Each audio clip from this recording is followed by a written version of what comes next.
Item ಯಾವುದೇ ಇರಲಿ try ಮಾಡಿ ಆಚಿ ಚಿಕನ್ ಮಸಾಲಾ. ಸಿಎಂ ಸಿದ್ದರಾಮಯ್ಯ ಇಂದು ತಮ್ಮ 17ನೇ ಬಜೆಟ್ ಮಂಡನೆ ಮಾಡಲಿದ್ದಾರೆ. ಈಗಾಗಲೇ 16 ಬಜೆಟ್ ಮಂಡನೆ ಮಾಡುವ ಮೂಲಕ ದಾಖಲೆ ನಿರ್ಮಿಸಿದ್ದಾರೆ. 2026-27ನೇ ಸಾಲಿನ ರಾಜ್ಯ ಬಜೆಟ್ ಗಾತ್ರ ಕಳೆದ ಬಾರಿಯ ಆಯವ್ಯಯಕ್ಕಿಂತ ಹೆಚ್ಚಾಗಲಿದ್ದು ಸುಮಾರು 4.5 ಲಕ್ಷ ಕೋಟಿ ಆಸುಪಾಸಿನಲ್ಲಿ ಬಜೆಟ್ ಗಾತ್ರ ಇರಲಿದೆ ಅಂತ ಅಂದಾಜಿಸಲಾಗಿದೆ. ರಾಜ್ಯದ 230 ಸರ್ಕಾರಿ ಬಸ್ ನಿಲ್ದಾಣಗಳಲ್ಲಿ ನೇರ ಪ್ರಸಾರ ಮಾಡುವುದಕ್ಕೆ ನಿರ್ಧಾರವನ್ನು ಮಾಡಲಾಗಿದೆ. ಇನ್ನು ಕೇವಲ ಗ್ಯಾರಂಟಿಗೆ ಒತ್ತು ನೀಡದೆ ಮೂಲಸೌಕರ್ಯ ಮತ್ತು ಜನಪರ ಯೋಜನೆಗಳನ್ನು ಘೋಷಿಸುವ ನಿರೀಕ್ಷೆ ಇದೆ. ಪ್ರಮುಖವಾಗಿ ಅನ್ನಭಾಗ್ಯ ಯೋಜನೆ ಅಡಿಯಲ್ಲಿ ಅಕ್ಕಿಯ ಜೊತೆಗೆ ಇಂದಿರಾ ಆಹಾರ ಕಿಟ್ ನೀಡುವುದಕ್ಕೆ ಘೋಷಿಸುವ ಸಾಧ್ಯತೆಗಳಿವೆ. ಗೃಹಲಕ್ಷ್ಮಿ ಯೋಜನೆಯ ಜೊತೆಗೆ ಮಹಿಳೆಯರಿಗೆ ಸೀರೆ ಭಾಗ್ಯ ಸಿದ್ದು ಸೂರು ಘೋಷಣೆ ಮಾಡುವಂತಹ ಸಾಧ್ಯತೆ ಇದೆ. ಉಳಿದಂತೆ ಗ್ರಾಮ ಪಂಚಾಯಿತಿಗಳಿಗೆ ಮಹಾತ್ಮ ಗಾಂಧೀಜಿ ಅವರ ಹೆಸರನ್ನ ಇಡೋದು, ಗ್ರಾಮೀಣ ಭಾಗದಲ್ಲಿನ ಕಾಲು ಸಂಕ ನಿರ್ಮಾಣಕ್ಕೆ ಹೆಚ್ಚಿನ ಅನುದಾನ ನೀಡುವಂತಹ ಸಾಧ್ಯತೆಗಳು ದಟ್ಟವಾಗಿದೆ. ಸಿಎಂ ಸಿದ್ದರಾಮಯ್ಯ ತಮ್ಮ ರಾಜಕೀಯ ಜೀವನದಲ್ಲಿ ಇವತ್ತು ಮಹತ್ವದ ಬಜೆಟ್ ಮಂಡನೆ ಮಾಡ್ತಾ ಇದ್ದಾರೆ. ಗ್ಯಾರಂಟಿ ಯೋಜನೆಗಳ ಜೊತೆಗೆ ಜನಪರ ಯೋಜನೆಗಳಿಗೆ ಹೆಚ್ಚಿನ ಒತ್ತು, ದೀರ್ಘಕಾಲದ ಯೋಜನೆಗಳಿಗೆ ಹೆಚ್ಚಿನ ಅನುದಾನ ಮೀಸಲಿಡ್ತಾ ಇದೆ. ಕಳೆದೊಂದು ತಿಂಗಳಿನಿಂದ ಸರಣಿ ಸಭೆಗಳನ್ನು ನಡೆಸಿರುವಂತಹ ಸಿಎಂ ಸಿದ್ದರಾಮಯ್ಯ ಇಂದು ಬೆಳಗ್ಗೆ 10:15 ಶುಭ ಲಗ್ನದಲ್ಲಿ ಬಜೆಟ್ ಅನ್ನು ಮಂಡನೆ ಮಾಡ್ತಾ ಇದ್ದಾರೆ. ಒಳ ಮೀಸಲಾತಿ ವಿಚಾರಕ್ಕೆ ಕಾಂಗ್ರೆಸ್ನಲ್ಲೇ ಜಟಾಪಟಿ ಶುರುವಾಗಿದೆ. ಯಾವುದೇ ನಿರ್ಣಯಕ್ಕೆ ಬರೋದಕ್ಕೆ ಕ್ಯಾಬಿನೆಟ್ನಲ್ಲಿ ಸಂಪೂರ್ಣ ವಿಫಲವಾಗಿದೆ. ಎಡಗೈ ಬಲಗೈ ಸಮುದಾಯದವರ ಫೈಟ್ ಹಿನ್ನೆಲೆ ಕ್ಯಾಬಿನೆಟ್ನಲ್ಲಿ ಯಾವುದೇ ನಿರ್ಣಯಕ್ಕೆ ಬಂದಿಲ್ಲ. ಎಡಗೈ ಸಮುದಾಯದಿಂದ 6% ಮೀಸಲಾತಿಗೆ ಬೇಡಿಕೆ ಹಿನ್ನೆಲೆ ಒಳ ಮೀಸಲಾತಿ ವಿಚಾರದಲ್ಲಿ ಗೊಂದಲ ಮುಂದುವರೆದಿದೆ. ಈ ಸಂಬಂಧ ಮತ್ತೊಮ್ಮೆ ವಿಶೇಷ ಕ್ಯಾಬಿನೆಟ್ ನಡೆಸುವುದಕ್ಕೆ ತೀರ್ಮಾನವನ್ನು ಮಾಡಲಾಗಿದೆ. ಒಳ ಮೀಸಲಾತಿ ವಿಚಾರಕ್ಕೆ ಸಚಿವರ ಮೇಲೆಯೇ ಸಿಎಂ ಸಿದ್ದರಾಮಯ್ಯ ಗರಂ ಆಗಿದ್ದಾರೆ. ಸಲಹೆ ನೀಡಿದ ಆಪ್ತ ಸಚಿವನ ವಿರುದ್ಧವೇ ರೇಗಾಡಿದ್ದಾರೆ. ಆಪ್ತ ಸಚಿವನ ವಿರುದ್ಧ ಸಂಪುಟ ಸಭೆಯಲ್ಲೇ ಕೆಂಡಾಮಂಡಲರಾಗಿದ್ದು, ಇನ್ನೂ ಎಷ್ಟು ಸಭೆ ಮಾಡೋದು, ಇದಕ್ಕೊಂದು ಅಂತ್ಯ ಕೊಡಬೇಕು, ನಾವು ಇದರಲ್ಲಿ ನಮ್ಮ ಬದ್ಧತೆಯನ್ನು ತೋರಿಸಲೇಬೇಕು, ಎಲ್ಲರೂ ಒಗ್ಗಟ್ಟಿನಿಂದ ಒಂದು ನಿರ್ಣಯವನ್ನು ತೆಗೆದುಕೊಳ್ಳೋಣ. ಸಿಎಂ ಗರಂ ಆದ ತಕ್ಷಣ ಫುಲ್ ಸೈಲೆಂಟ್ ಆದ ಕ್ಯಾಬಿನೆಟ್. ಶಾಸಕ ಕೆಎಸ್ ಆನಂದ್ ಅವರ ಮನೆಗೆ ಮಾದಿಗ ಸಮಾಜದ ಮುಖಂಡರು ಮುತ್ತಿಗೆಯನ್ನ ಹಾಕಿ ಸಾಂಕೇತಿಕ ಪ್ರತಿಭಟನೆ ನಡೆಸಿದರು. ಕಳೆದ 35 ವರ್ಷಗಳಿಂದಲೂ ಮಾದಿಗರಿಗೆ ಮೀಸಲಾತಿಯಲ್ಲಿ ಅನ್ಯಾಯವಾಗ್ತಾ ಇದೆ. ಆದರೆ ಪರಿಶಿಷ್ಟರಿಗೆ ನೀಡಿದ 17% ಕಾನೂನು ತೊಡಕಾಗ್ತಾ ಇದೆ ಎಂಬ ನೆಪವೊಡ್ಡಿ 15% ಇಳಿಸಿ 56,000 ಹುದ್ದೆ ಭರ್ತಿ ಮಾಡೋದಕ್ಕೆ ಹೊರಟಿರುವುದು ಮಾದಿಗ ಸಮುದಾಯಕ್ಕೆ ಮಾಡಿದ ಅನ್ಯಾಯ. ಇದು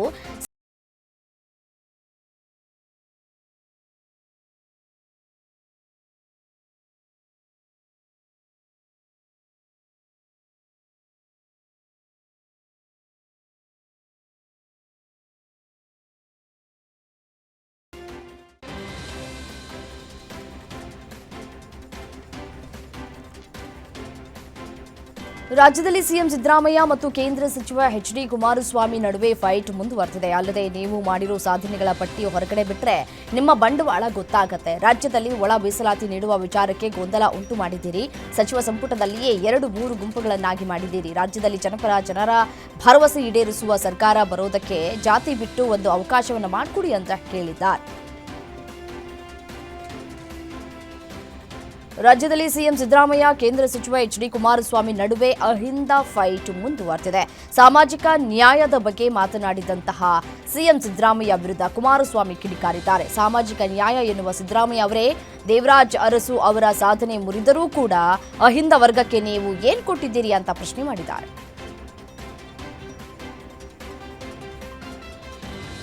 ಕೆಪಿಎಸ್ಸಿ ನಡೆಸಿದ ಕೆಎಎಸ್ ಪರೀಕ್ಷೆ ವಿರುದ್ಧ ಅಕ್ರಮ ಆರೋಪ ಕೇಳಿಬಂದಿದೆ. ಒಂದೇ ಕೊಠಡಿಯಲ್ಲಿ 15 ಮಂದಿ ಪರೀಕ್ಷೆ ಪಾಸ್ ಆಗಿ ಸಂದರ್ಶನಕ್ಕೆ ಆಯ್ಕೆಯಾಗಿರೋದು ಅನುಮಾನಕ್ಕೆ ಕಾರಣವಾಗಿದೆ. ಈಗ ಇದು ರಾಜಕೀಯ ಚಟಾಪಟಿಗೂ ಕಾರಣವಾಗಿದೆ. ಆರ್ ಅಶೋಕ್ ಸರ್ಕಾರದ ವಿರುದ್ಧ ವಾಗ್ದಾಳಿ ಮಾಡಿದ್ದಾರೆ. ಕೆಪಿಎಸ್ಸಿಯಲ್ಲಿ ಹಣವೇ ಮಾನದಂಡವಾಗಿದೆ, ಹಣ ಕೊಟ್ರೆ ಮಾತ್ರ ಸಿಗತ್ತೆ ಪೋಸ್ಟಿಂಗ್ ಅಂತ ಆಕ್ರೋಶವನ್ನು ಹೊರಹಾಕಿದ್ದಾರೆ. ಕರ್ನಾಟಕ ಲೋಕಾಯುಕ್ತ ಅಧಿಕಾರಿಗಳು ಕರ್ನಾಟಕದ 8 ಜಿಲ್ಲೆಯಲ್ಲಿ 9 ಅಧಿಕಾರಿಗಳ ಮನೆ ಸೇರಿದಂತೆ 50ಕ್ಕೂ ಹೆಚ್ಚು ಸ್ಥಳಗಳಲ್ಲಿ ದಾಳಿ ಮಾಡಿದ್ದಾರೆ. ಆದಾಯ ಮೀರಿದ ಆಸ್ತಿ ಗಳಿಕೆ ಆರೋಪ ಹಿನ್ನೆಲೆ ಇವತ್ತು ಬೆಳ್ಳಂಬೆಳಗ್ಗೆ 9 ಅಧಿಕಾರಿಗಳಿಗೆ ಲೋಕಾಯುಕ್ತ ಪೊಲೀಸರು ಶಾಕ್ ಕೊಟ್ಟಿದ್ದಾರೆ. ದಾಳಿ ವೇಳೆ ಸಂಸತ್ತಿನ ಕೋಟೆ ಬಯಲಾಗಿದೆ.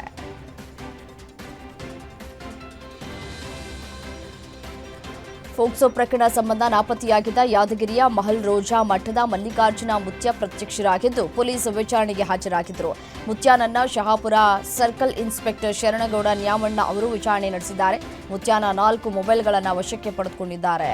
ವಿಚಾರಣೆ ವೇಳೆ ಸಮಗ್ರ ಹೇಳಿಕೆ ಪಡೆಯಲಾಗಿದೆ. ಅಲ್ಲದೆ ಅಗತ್ಯವೆನಿಸಿದಲ್ಲಿ ಮತ್ತೊಮ್ಮೆ ವಿಚಾರಣೆಗೆ ಹಾಜರಾಗುವುದಕ್ಕೆ ಸೂಚಿಸಲಾಗಿದೆ ಅಂತ ತನಿಖಾಧಿಕಾರಿ ನ್ಯಾಮಣ್ಣನವರು ತಿಳಿಸಿದ್ದಾರೆ.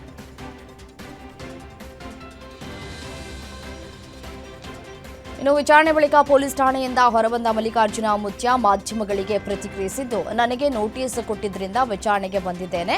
ಪೊಲೀಸರು ಕರೆದ್ರೆ ವಿಚಾರಣೆಗೆ ಬರ್ತೇನೆ ಅಂತ ನಾನು ಮೊದಲೇ ವಿಡಿಯೋ ಹೇಳಿಕೆ ನೀಡಿದ್ದೆ. ಆದರೆ ನೋಟಿಸ್ ಕೊಟ್ಟ ಬಳಿಕ ನನಗೆ ಹುಷಾರಿರಲಿಲ್ಲ. ಅದಕ್ಕೆ 3 ದಿನ ತಡವಾಗಿ ವಿಚಾರಣೆಗೆ ಹಾಜರಾಗಿದ್ದೇನೆ. ಮತ್ತೆ ಪೊಲೀಸರ ವಿಚಾರಣೆಗೆ ಸಹಕಾರವನ್ನು ನೀಡಿದ್ದು, ಅವರು ಕೇಳಿದ ಪ್ರಶ್ನೆಗಳಿಗೆ ಉತ್ತರವನ್ನು ನೀಡಿದ್ದೇನೆ. ಮತ್ತೆ ಕರೆದ್ರೆ ವಿಚಾರಣೆಗೆ ಹಾಜರಾಗುತ್ತೇನೆ ಅಂತ ಹೇಳಿ ಸ್ಪಷ್ಟಪಡಿಸಿದ್ದಾರೆ. ಬೀದರ್ ಜಿಲ್ಲೆಯ ಬಸವ ಕಲ್ಯಾಣದಲ್ಲಿ ತಡರಾತ್ರಿ ಭಾರೀ ಹೈಡ್ರಾಮಾ ನಡೆದಿದೆ. ಮುಸ್ಲಿಂ ಮೌಲ್ಯಗಳ ಮೇಲೆ ಹಿಂದೂ ಯುವಕರು ಹಲ್ಲೆ ನಡೆಸಿದ್ದಾರೆ ಎಂಬ ಆರೋಪ ಕೇಳಿಬಂದ ಬೆನ್ನಲ್ಲೇ ಪೊಲೀಸ್ ಠಾಣೆಗೆ ಮುತ್ತಿಗೆ ಹಾಕಿದ್ರು. ಈ ಹಿನ್ನೆಲೆ ಬಸವ ಕಲ್ಯಾಣದಲ್ಲಿ ಪೊಲೀಸರು ಬಿಗಿ ಬಂದೋಬಸ್ತ್ ಮಾಡಿದ್ದಾರೆ. ನಗರದ ಪ್ರಮುಖ ಬೀದಿಗಳಲ್ಲಿ ಬೃಹತ್ ರೂಟ್ ಮಾರ್ಚ್ ಮಾಡಿದ್ದು, ಸಾಮಾಜಿಕ ಜಾಲತಾಣದಲ್ಲಿ ಶಾಂತಿ ಕದಡುವ ಪೋಸ್ಟ್ ಹಾಕುವವರಿಗೆ ಎಚ್ಚರವನ್ನು ನೀಡಲಾಗಿದೆ.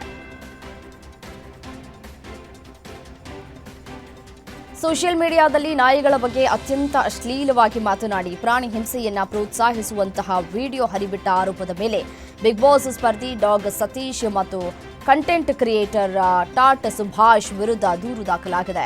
ಬೆಂಗಳೂರಿನ ಚಾಮರಾಜಪೇಟೆ ಪೊಲೀಸ್ ಠಾಣೆಯಲ್ಲಿ ಎಫ್ಐಆರ್ ದಾಖಲಾಗಿದೆ. ಬೆಂಗಳೂರಿನ ಅನ್ನಿಪುರದ ನಿವಾಸಿ ಪ್ರಾಣಿ ಕಲ್ಯಾಣ ಬೆಂಬಲಿಗರಾದ ಲಕ್ಷ್ಮಿ ಎಸ್ ಎಂಬುವವರು ಈ ಸಂಬಂಧ ದೂರನ್ನು ಕೊಟ್ಟಿದ್ದಾರೆ. 2 ಕಾರುಗಳ ಮಧ್ಯೆ ಡಿಕ್ಕಿಯಾಗಿ 7 ಜನರಿಗೆ ಗಂಭೀರವಾಗಿ ಗಾಯ ಆಗಿರುವಂತಹ ಘಟನೆ ಚಿಂತಾಮಣಿ ತಾಲೂಕಿನ ಸಿದ್ದಮಠ ಕ್ರಾಸ್ ಬಳಿ ನಡೆದಿದೆ. ಮಧುಗಿರಿಯಿಂದ ವಿರೂಪಾಕ್ಷಪುರಕ್ಕೆ ಹೋಗ್ತಾ ಇದ್ದಂತಹ ಸಂದರ್ಭದಲ್ಲಿ ಈ ಅವಘಡ ಸಂಭವಿಸಿದೆ. ಅಪಘಾತ ನಡೆದು ಅರ್ಧ ಗಂಟೆಯಾದರೂ ಸ್ಥಳಕ್ಕೆ ಪೊಲೀಸ್ ಹಾಗೂ ಆಂಬ್ಯುಲೆನ್ಸ್ ಬಂದಿಲ್ಲ. ಚಿಂತಾಮಣಿ ಗ್ರಾಮಾಂತರ ಠಾಣೆ ವ್ಯಾಪ್ತಿಯಲ್ಲಿ ಘಟನೆ ಸಂಭವಿಸಿದೆ.